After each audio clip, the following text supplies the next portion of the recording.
So please welcome Mr. Felipe Cuerpo. Thank you. It's a pleasure to be with you.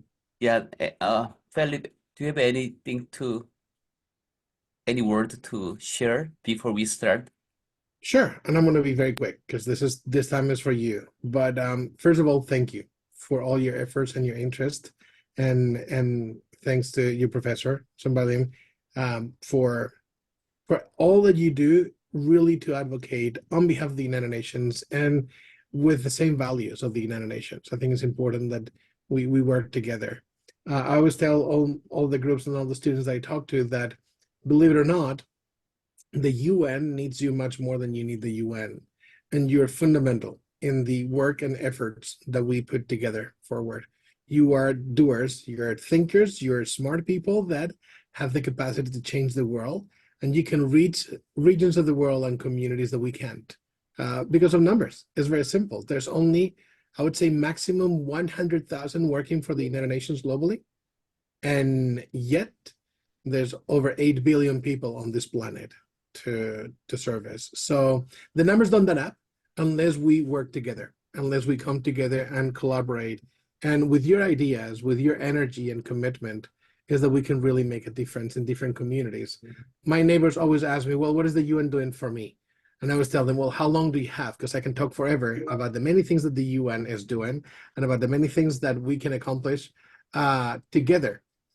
The question is, are we willing to do it? So just the fact that you are here, that you're interested, that you have projects, and that you want to change the world to become a better place is already a sign that we're in the right direction and that you're the right people and that you're the right leaders. So don't wait until tomorrow. Don't expect to be invited to do good in the world.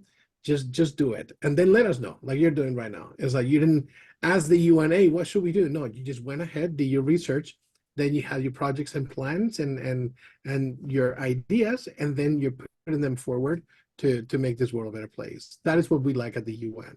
I'm currently managing a conference that will take place in Nairobi, as I said, and the idea is a new concept that we call the impact coalitions, which is multilateralism, but also multi-sectoralism. So we want multilateral approaches, but multi-stakeholder approaches also.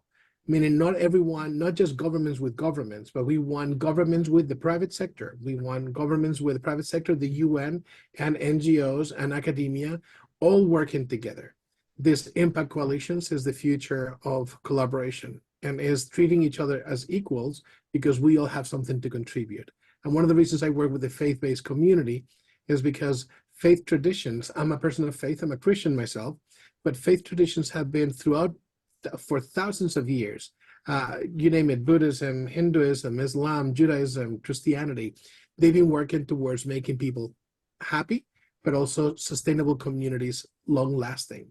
And there's plenty that we can learn. The UN has been around only for 78 years, and faith traditions have been around for a long time. There's plenty we can learn. We should be humble. We should understand that there's other people may know more than we do in some spaces. And in that sense, what you're doing is in an academic environment, showing the potential that we have through different projects. So for that, I thank you. I thank you for inviting me to be with you today. And I look forward to your presentations and to your projects and ideas. Thank you very much. And then Professor Kim, would you make any word? Oh no, let's start, please. Okay, thank you. Yeah. Okay, so before we start, let me explain how, what happened in the past with the current presenters. So they came to, they are students of Q College of Dongseok University, and then which is designed to develop leadership of a smartest group of students from Dongseok University, and then Q stand for quantum. And then, representing Dongseok University, they arrived at St. Mary's University early January. And then ever since that time, they study English, and at the same time with me, they studied about sustainable development goals, okay? And then, for last 3 years, 3 months, as a student, they try to experience America as much as possible, and then other world together during spring break. and then thinking about what kind of a problem should be solved in terms of 17 goals of SDG. And then they came up with their own idea and then prepared very hard. So for example, they did 3 times of rehearsal a lady. So I think, one of the, like a proverb I like, when you present something, if you feel excited, that means expect you prepared enough.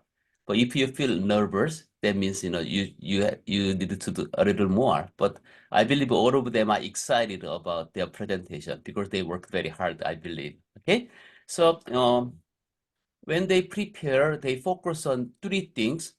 According to my advice, they focus on development of a creative idea, and then feasible idea which can be implemented, and then they also think about whether their idea solve the real problem. These are 3 factors they considered when they are prepared. Okay, so today's presentation will follow alphabetical order of last name and first name. So Jimin Her will be our first presenter. Jimin, would you start by sharing your slide? Okay.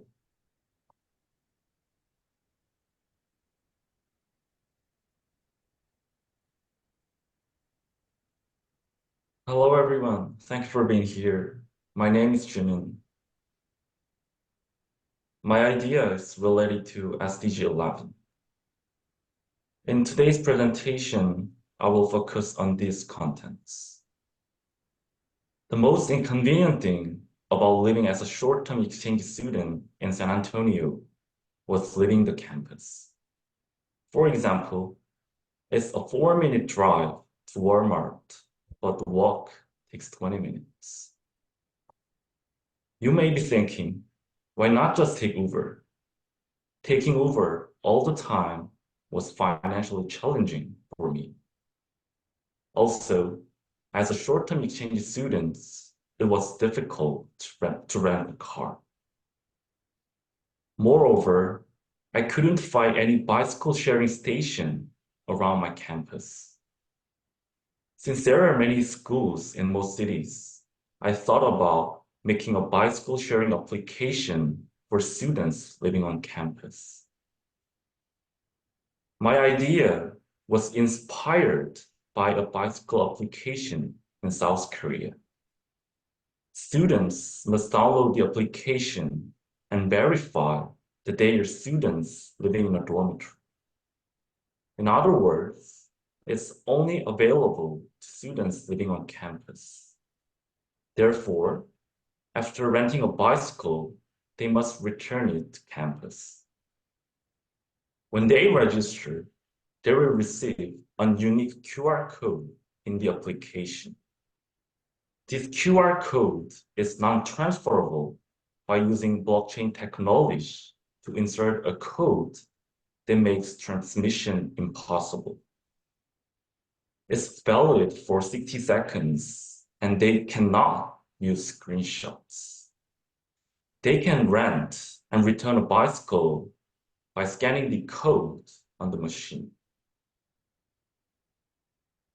There are 2 reasons why a unique personal code is issued. First, this is to prevent the problem of someone using the identity of a student living in a dormitory to sign up, and then rent a bicycle and leave it unattended on the street. Second, even if the bicycle is damaged, the information of the students who rented is recorded in the data, so it can be verified even if the student lies he didn't break it. This application can relieve the inconvenience of students who live in the dormitories and have difficulty accessing vehicles. In addition, compared to other transportation, it can decline the cost burden and help reduce carbon by introducing cheaper and eco-friendly transportation. However, it has some limitations to consider. First, it's designed for on-campus dormitory students, so people who do not live there may find it challenging to use. Second, the application may experience technical glitches, such as malfunctions or server issues, because it relies on technology. Lastly, users must have a smartphone to use it, so people who do not own their cell phone or are not proficient may encounter difficulties. Users should be aware of these limitations, and the developer should adapt to users' circumstances. I want to provide people with sustainable cities and communities by providing application. Thank you very much. Thank you. So Philip, any comment? Yeah, I mean, well, first, thank you for the presentation. It was really good. I have one suggestion, and I don't know if it's part of the project or not, but if you add GPS tracking to the bikes and the users, the data that you collect, you can then share with the university or the local police or the local municipality. You can track if there's accidents or areas where there are more accidents than other times, or more times of use, or routes that are more common, so that you can develop better infrastructures in those areas in the city or in the campus for that. So the benefit is not so much directly to the user, but also to build a better space so that those in power, the municipality, the mayor's office, the university, can invest based on the data that you will be collecting. And you can always profit from that, because data is money and data is important. So the more data you collect on the users, of course, with their permission, but it's expected that if you use public transportation, is going to be tracked, then that data can serve you also to finance and develop further the application. I think it's a fantastic idea. And again, you're addressing a need that already exists. In big cities like New York, we have City Bike, and they work great. And spaces like your university, it would be more sustainable. It's better for your health also. But as I said, if you can collect data and you can present it to the authorities, it will be also an attractive investment on their part to contribute. So good job. I liked it. Thank you for giving such a valuable information. Thank you, Sajesh. Okay, so now next, Hyunjung.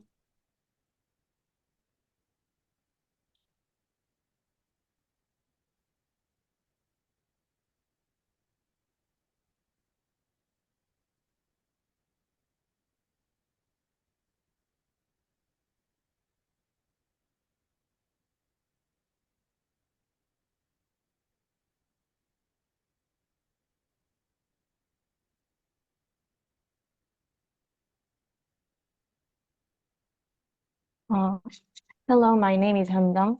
Today, I would like to introduce the Secure Chain app through SDG 16. This is the table of contents.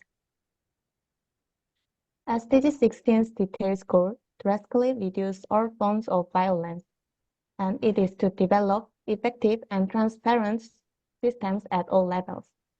Through this, I thought about what ideas that I could come up with to reduce violence and make transparent society. You may think many violence crimes are difficult to report. For example, the case of the school violence may damage teachers or schools' reputation. School, domestic, and sexual violence may result in retaliation if the attractor is not properly punished. In the case of the domestic violence, if the victim's continuous violence is exposed for a long time, it is difficult to escape this situation. The app builds on decentralized violence crime reporting system using on the blockchain. It is a technology that safely stores and manages information. The technologies divide data into small blocks and connects them. And then computers distribute it throughout the network, and they can store and update all copies of them. Let me tell you about the characteristics of my secure chain app. First, anonymity. Citizens can report anonymously, and it is safely recorded on the blockchain. Secondly, transparency. The case is published and managed transparently through writing with fewer victims.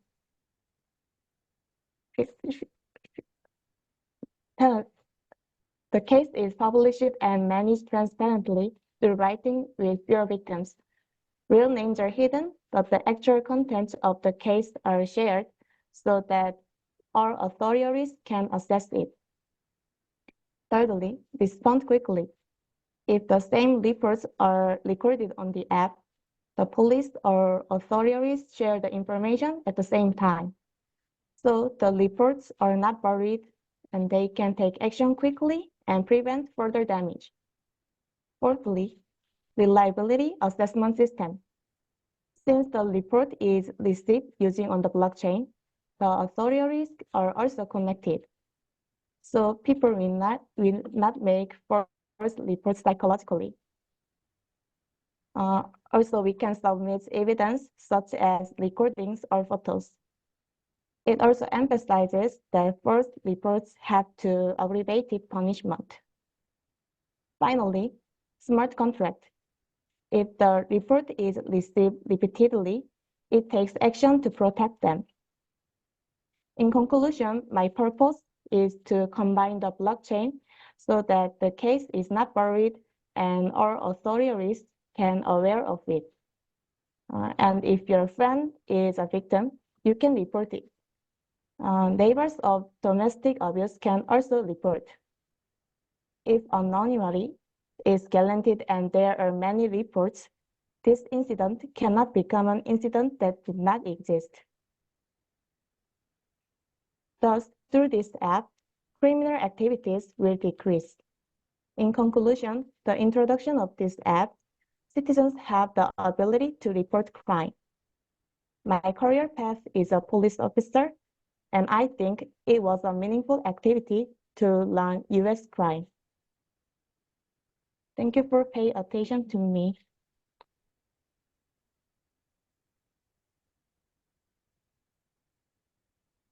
Thank you. Yes. I really appreciate it. And it addresses, again, a common problem, which is all kinds of violence. My question is, what kind of data is shared through the app? Is it just the victim's location, type of crime, or also perpetrator of the crime?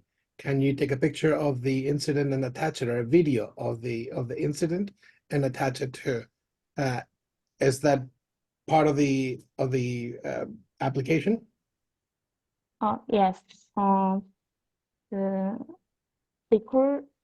recordings and photos about the case is the data, and the data connect the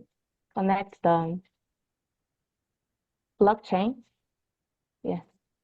Okay, so be mindful when you have something like that of data protection and management and the rights of individuals, that you don't infringe or that the user is not in violation of the law, because unfortunately in the United States, each state has its own laws and legislation. So an app that is legal in one state may not be legal in another one. So my first advice would be check with the legislation where you want to implement this app so that the potential victims don't commit crimes by using it and is legal or adjusts to the law of the area. Second, ensure that you have encryption of the data in servers that belong to you or to the company and not to Microsoft, Google, and whatnot, because if they have access to the data, there's already a breach of security in that.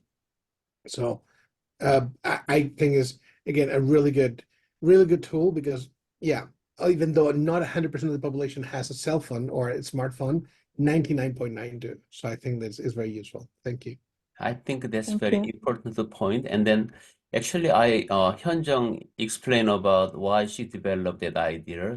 Through my lecture, she learned the fact that blockchain overcome the traditional trade-off between privacy and transparency. Usually, if we go for one side, we should give up the other side, but blockchain achieve both of them together. So from that, she got idea like a decentralized identification kind of a thing. So just beginning of her study about blockchain, I think, based on your advice, I think she can refine her idea much better, I think. Thank It's you. fantastic. Congratulations, really. Thank you. Thank you. And then next. Who is next? Sangha? Yes.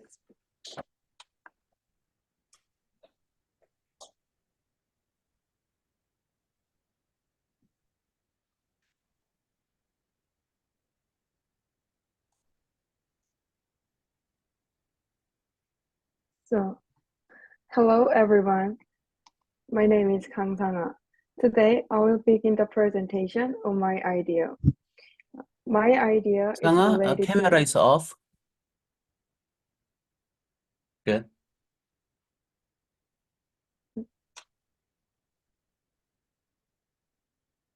It's okay to see the presentation. Yes. Yeah. Hello everyone. My name is Kang Sangha. Today, I will begin the presentation of my idea for the SDG program. My idea is related to SDG 7, which focuses on energy. SDG 7 aims to ensure sustainable energy for all. There are various methods to achieve this goal, including providing reliable modern energy and increasing the proportion of renewable energy. However, I have thought about innovative and easily accessible methods at the student level. Before presenting the idea, I thought about what kind of building students use a lot. Many students use it in their dormitories since they were freshmen. Most US universities have dormitories, and many students use them. I have come up with an idea using dormitories. Here's my idea. Create an app based on blockchain technology. This app allows users to track energy usage in each dormitory room for a certain period, such as monthly or quarterly. First, we will determine the average energy usage per room for a specific period. I have researched the per capita residential electricity consumption in the United States. As of 2020, I found out that the United States consumes 4,458 kilowatt-hour. Therefore, I arbitrarily set the average usage as shown in the picture. If a room uses more energy than the average during the specified period, the occupants will be prompted to watch a video related to SDG 7, or contents explaining why energy conservation is important based on the SDG. Conversely, if a room uses less energy than the average, the occupants will be rewarded. Rewards will be given in the form of tokens using cryptocurrency, which can be used at the school cafeteria or bookstore. Furthermore, I create an overall ranking system that allows everyone to see how much each room is being used. Additionally, by ranking them, those at the top receive not only tokens, but also lightning-shaped energy. This system includes holding an annual energy award ceremony to recognize the room with the highest energy conservation efforts. Living in the United States, I observed students' habits, which inspired this idea. Some of my friends will leave the dormitory lights on when going to class, or continuously keep unused bulbs and appliances turned on. Through these experiences, I brainstormed ideas on how to save energy even just a little bit. Being able to track how much energy I am using and being rewarded and recognized in awards when using less energy than average might encourage me and other students to practice energy conservation. That's all for my idea presentation. Thank you for listening.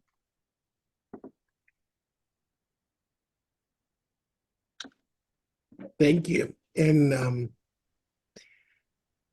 it's just the eternal problem of wasting energy. I have two suggestions. Well, the first one is the feasibility of the project may be challenging if you're not in coordination with the building maintenance or managers, because you need to have access to the actual data of consumption based on rooms also. So you have to subdivide it. So the infrastructure needs to be in place to connect and feed the data into your system. The second thing that you may want to do as part of this project, you may want to extend it and then use smart devices. And I'm talking, for example, about Alexa, or I'm talking about Google, and I'm talking about different platforms that they may have, that they may be able to, for example, if they detect that there's no occupancy in a room, automatically shuts down the light. So based on the data consumption, on the patterns, but also on the detection of the individual, if, as you said, a student leaves the dorm light on, that the light goes off automatically if there's no detection of movement, for example, for a certain time. If you combine both of them, the impact that you will have will be much, much stronger. And it's very simple because those smart devices already exist. It's a matter of combining those. So I think that you're on the right track to really address one of the main challenges. And the way you can sell this to the university is that energy consumption will be lower, so the bill will be lower, and it will impact positively to the overall finances of the university. Thank Thank you. you. Okay, next, Jongho.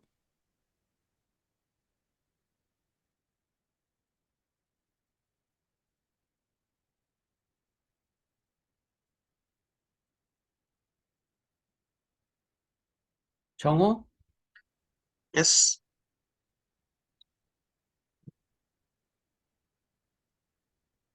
Hello, my name is Jongho Lee.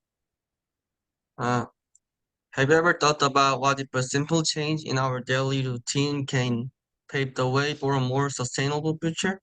I want to introduce eco-friendly toothpaste case that is idea which designed to correspond sustainable development goal SDG 12. So I got this cool idea related to SDG 12. So before talking about eco-friendly toothpaste container, let me talk about SDG 12 briefly.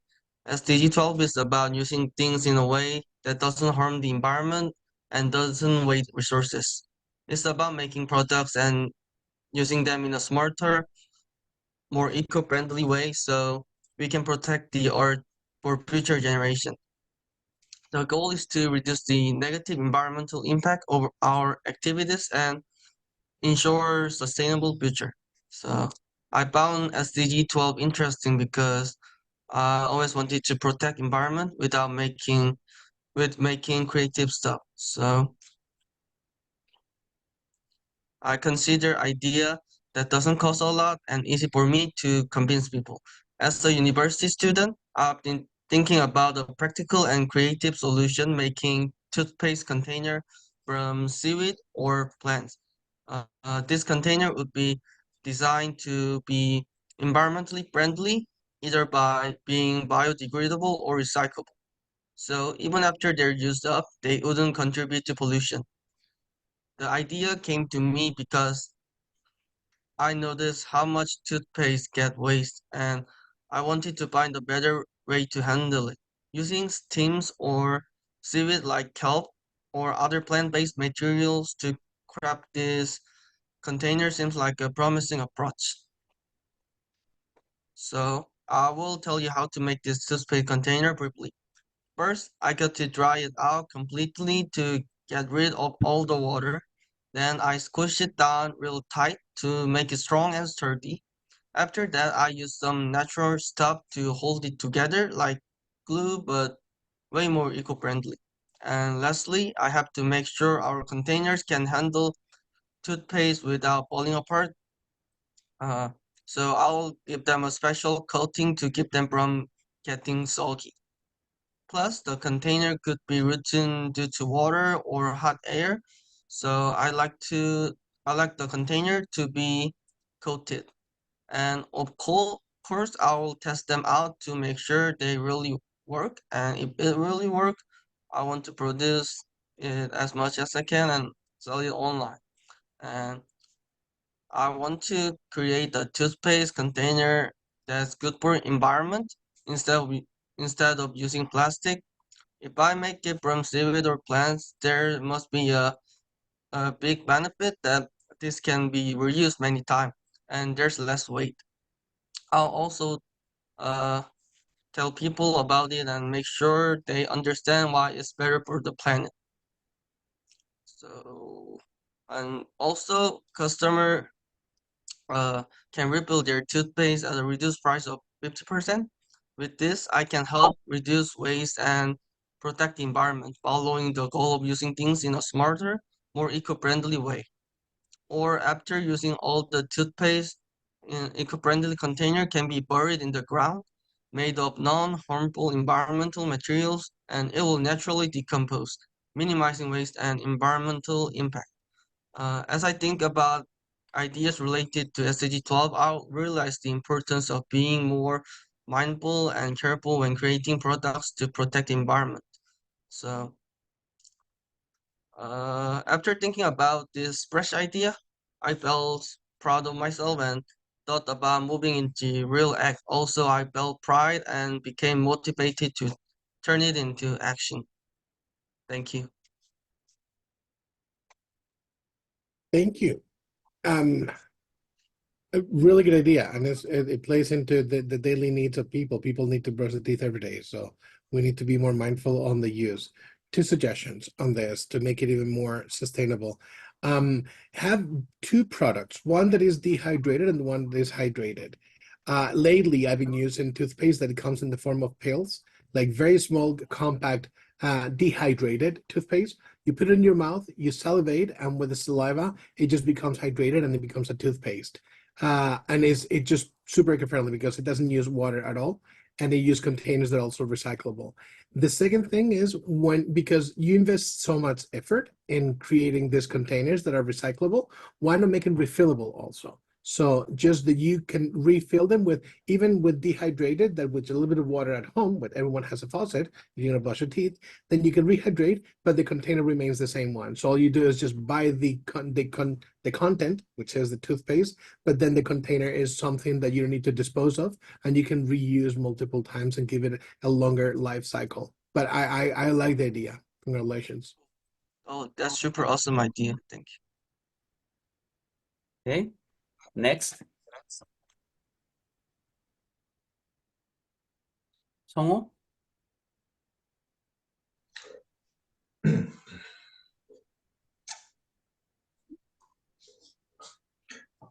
Hello, everyone. My name is Sung Lee. Thank you for gathering here, even though the time is different. And first of all, I'm very honored to have the opportunity to present on SDG project today. I'll be focusing on SDG 2 and 3 for this presentation. Then let the presentation begin. Since childhood, the idea of running my restaurant where I could share my love for cooking and create unforgettable dining experiences has always been my dream. So even when I came to the United States, I made an effort to explore various restaurants and even tried every food at school cafeterias. However, one thing that surprised me was the concept of meal plans. Unlike in Korean university, where there are no meal plans and students pay for meals individually, in the United States, enrolling in a meal plan provides students with dining dollars, which could be used as on-campus establishments like Starbucks, Chick-fil-A, and Subway. Initially, I also enjoyed using these dining dollars to buy coffee at Starbucks and burgers at Chick-fil-A. But at one point, I began to wonder what would happen if I couldn't use up all the money. By the midpoint of the semester, I hadn't even spent a quarter of my dining dollars, and I asked my American friends what they did with their leftover money. Their response was, "We often end up with leftovers too. So towards the end of the semester, we gather friends and buy burgers for everyone." This revelation shocked me, and I started thinking about how I could redirect these unused dining dollars to help those in need in our local community, seeing it as a way to embody the true essence of food and cooking. Firstly, I identified the problem. Despite advancements in society, poverty cannot be completely eradicated. Efforts are made both at national and individual levels, yet children in our local community still suffer from food insecurity. Additionally, as mentioned earlier, dining dollars, which could be utilized to alleviate this issue, often go to waste among university students. Therefore, I set the goal of providing nutrition to food insecure children to promote their health and contribute to SDG 2 and 3. Next, I devised a plan to implement the project. Initially, I will conduct a campaign within the university to encourage dining dollars donations. To facilitate this, I've created posters with QR codes for easy access to information about how, when, and where to donate. However, I realized that traditional methods of promotion might not increase participation. I had doubts about where the donated money went and how it was utilized. To address this, I developed an online platform using blockchain technology. By using the transparency offered by blockchain, donors can track exactly how their contributions are used, alleviating concerns and fostering trust. Through this platform, I plan to redistribute donated dining dollars to local food volunteer organizations to provide meals or purchase groceries for food insecure children. Additionally, students who consistently participate in donation activities over 4 years will receive acknowledgement from the university.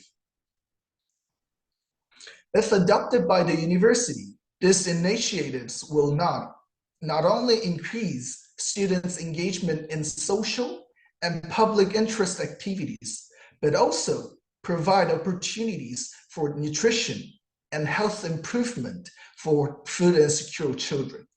Furthermore, it could positively impact the local community, fostering a culture of love and compassion.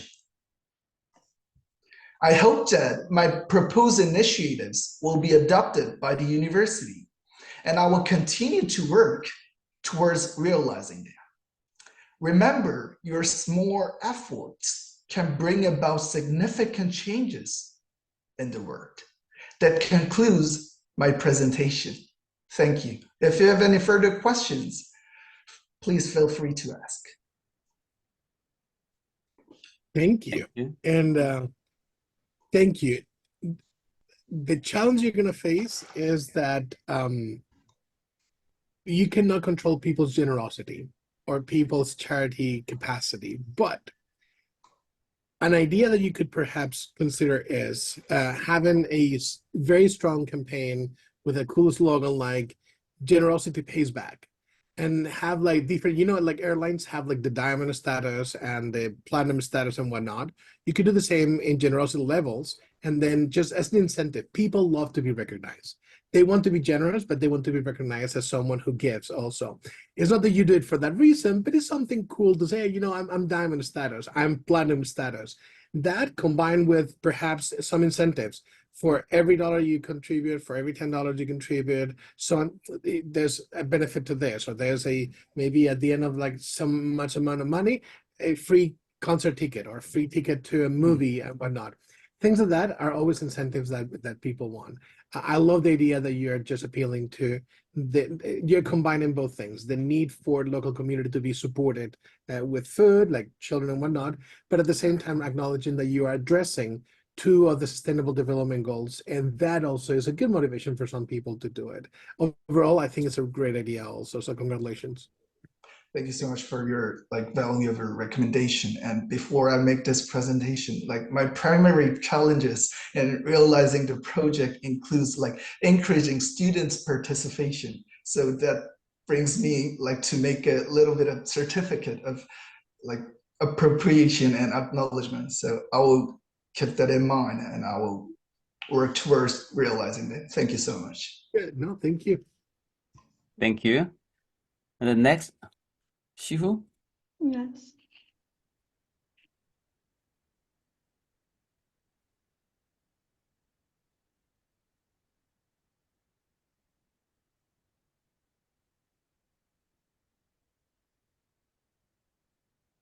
Hello, I'm Xiu Bak, and I'm presenting about SDG Goal 5, Gender Equality.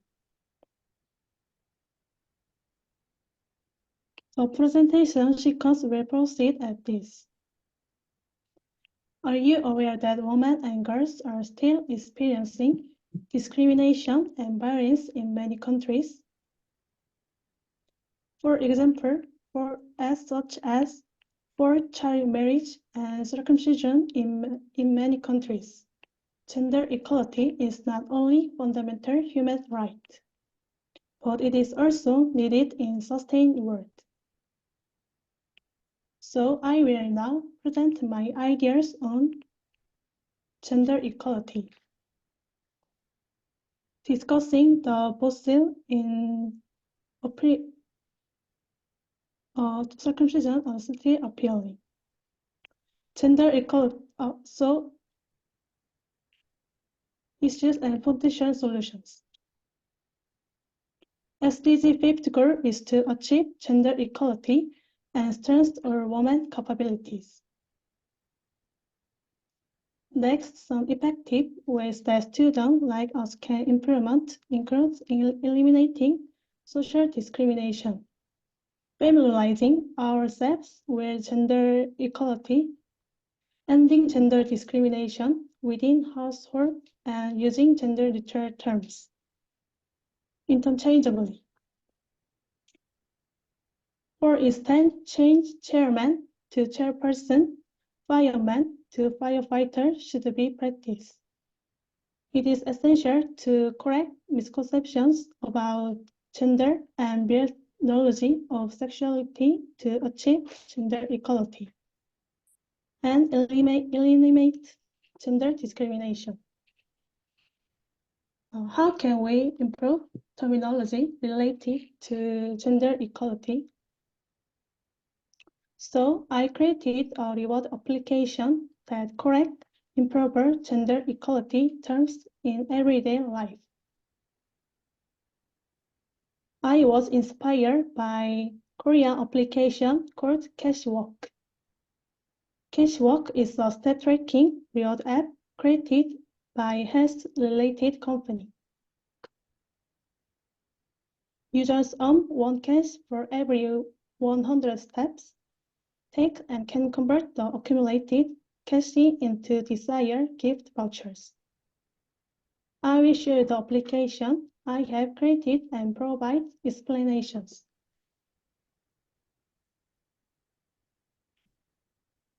First, when you install the app, the main screen appears on your phone's lock screen, which is a way to solve the simple gender term quiz.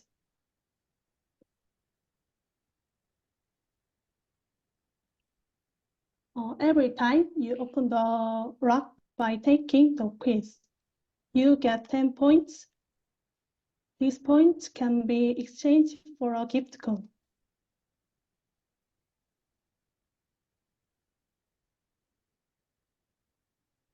Secondly, there is picture that, similar to a spec checker, converts gender equality terms into correct terminology.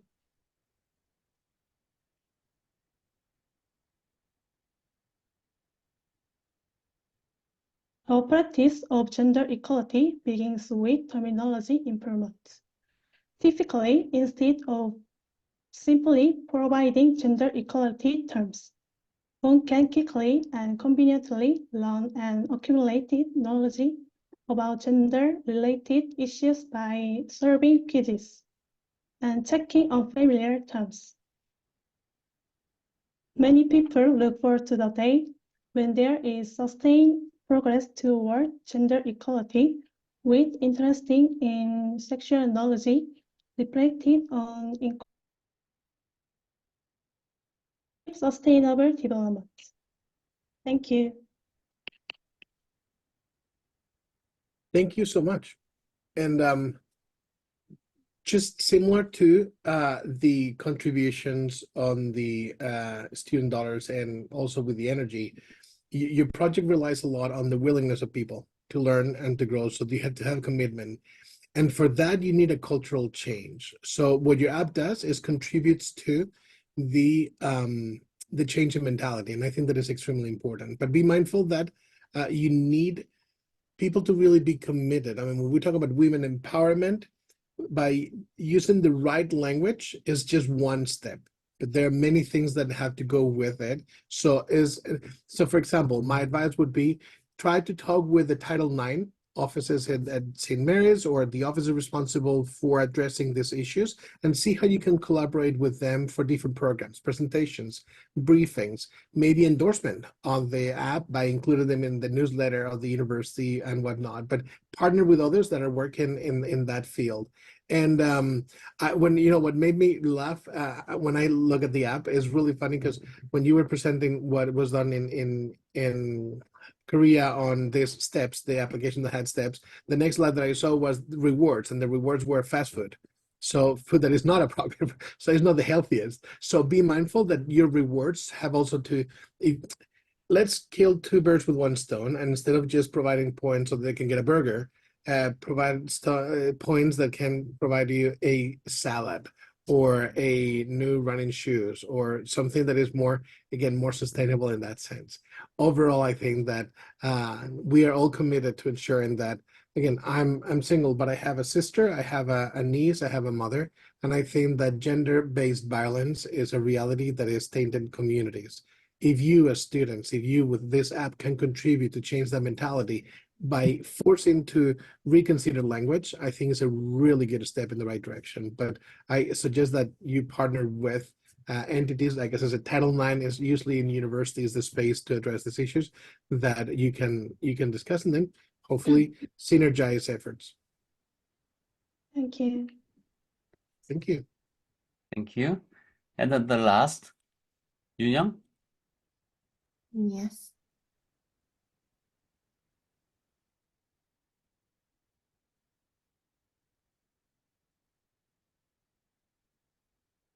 Hello, I'm Yoon Sin. Today I will talk about the shortcoming of a homeschooling teaching method and how we can overcome them. In particular, I will explain how this method contributes to realizing sustainable education. This is content. First, homeschooling is becoming increasingly common in the US.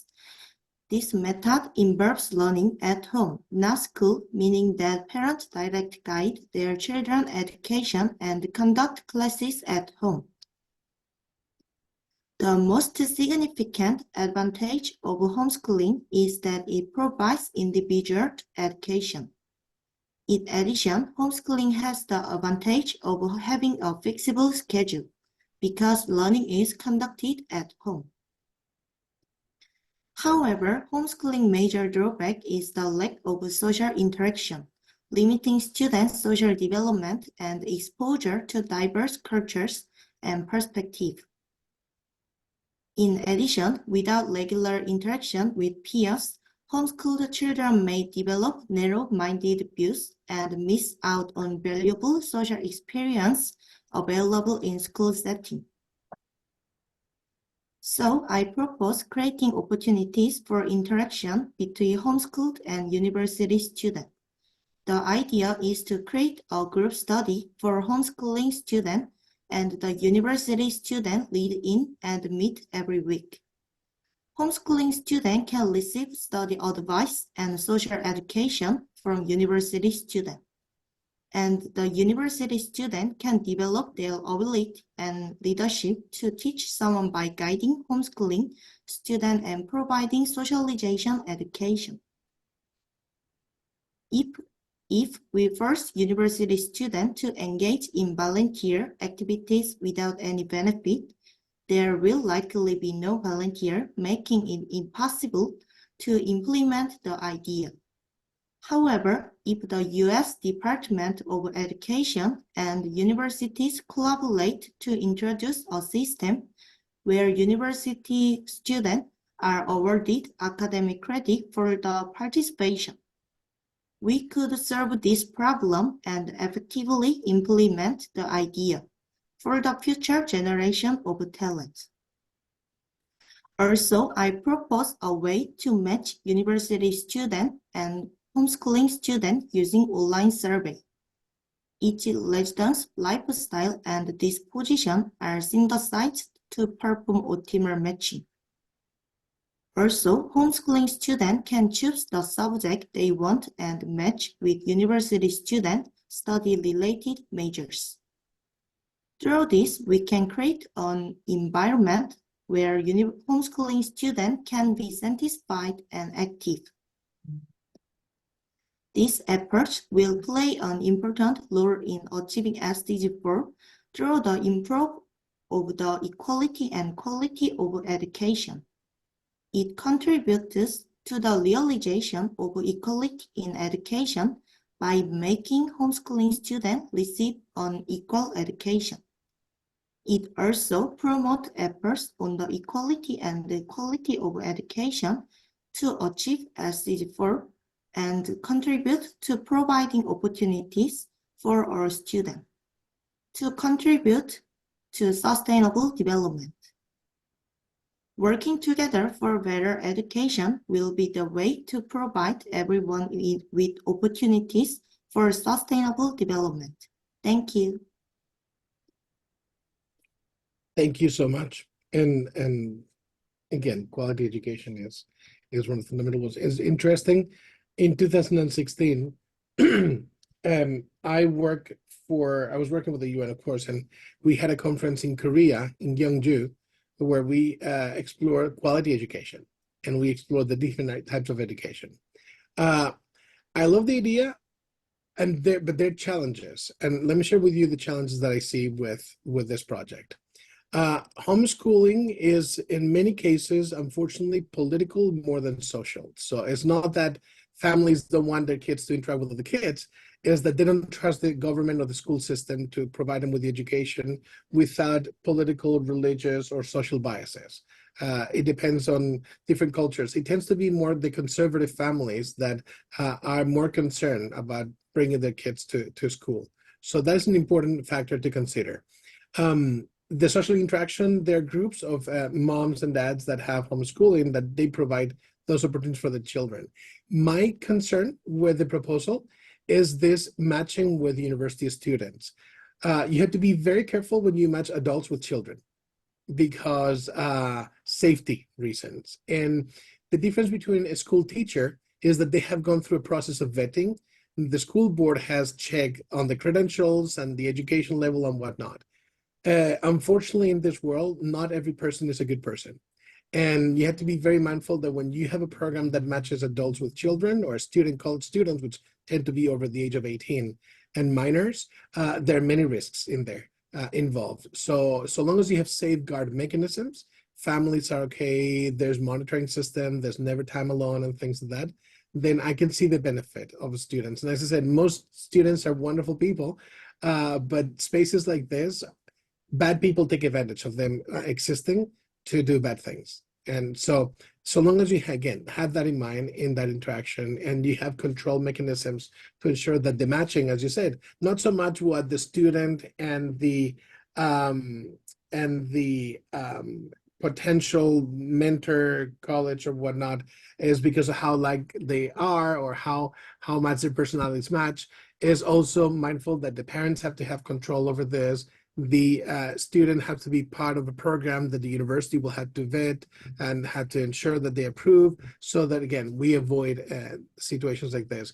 Anytime you have minors in any kind of space, the first thing you have to think is safeguarding their well-being. So with that in mind, I think it's a good idea. It has a lot of potential, but be mindful of those challenges. Again, the adult-minor interaction, and also the social interaction with, again, people outside of the environment. So, but good job.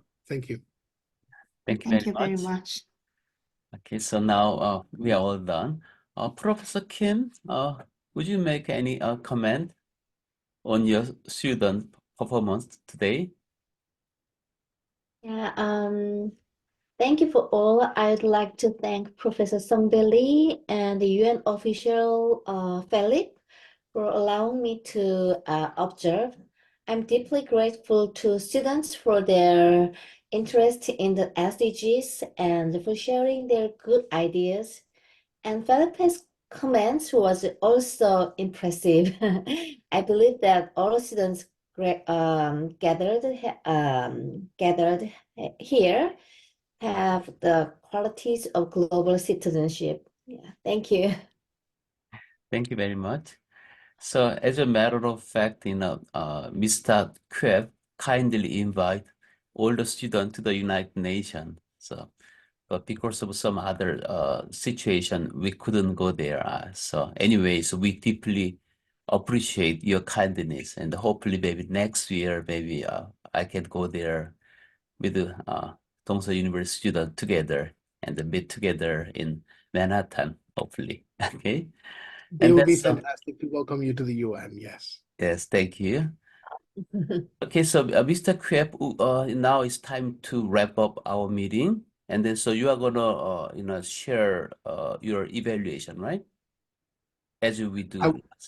I will send you once I finalize it. I will send you an email with the evaluation. Yes. Yes, and then Which is a reflection on, again, we talk about the creativity, the feasibility, the addressing, the solving of the problem, yes, and the quality of the presentation. I can yes, tell you sounds that all the great. presentations were fantastic. Mhm. So I'll be evaluating that. And the evaluation that I will provide is subjective. Again, as me, from my perspective of my experience. So don't take it as anything that is determining.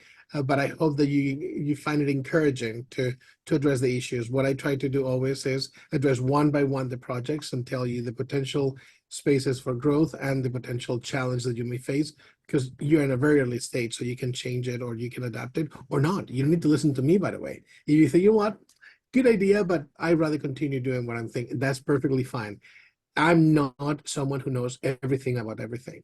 I can give you a perspective from a few years of experience at the UN, having seen projects on the ground rise and fail, work and not work. What you have is the potential to change the world, and don't let anyone tell you that your idea is not good enough or that you don't have the right path. Or, so long as you're motivated, you want to change the world, it's just within you. And when we talk about empowerment, what I believe empowerment is not that I give you any power that I don't have, by the way. I don't have anything to give you that you don't have, is to provide you with an environment where you can empower yourselves. And that's exactly what this program, I believe, does. It finds you, it fine-tunes exactly what you're working on, what you're doing, and gives you the tools so that you can find by yourselves all the power that you have within and all the capacity you have to change the world. So with that in mind, think that all of the projects that I've seen today have the potential to change the world and communities without a doubt. So continue working on them. Don't be discouraged by anyone. And I really look forward to seeing them again. Maybe one day you will become my boss at the United Nations. I hope so. So there you go. Okay, thank you very much for sharing your wisdom and insight with my student. I think it was sort of a life-touching event for them, and then they learn a lot, and then I think they will make their idea much better, and then they can develop better leadership.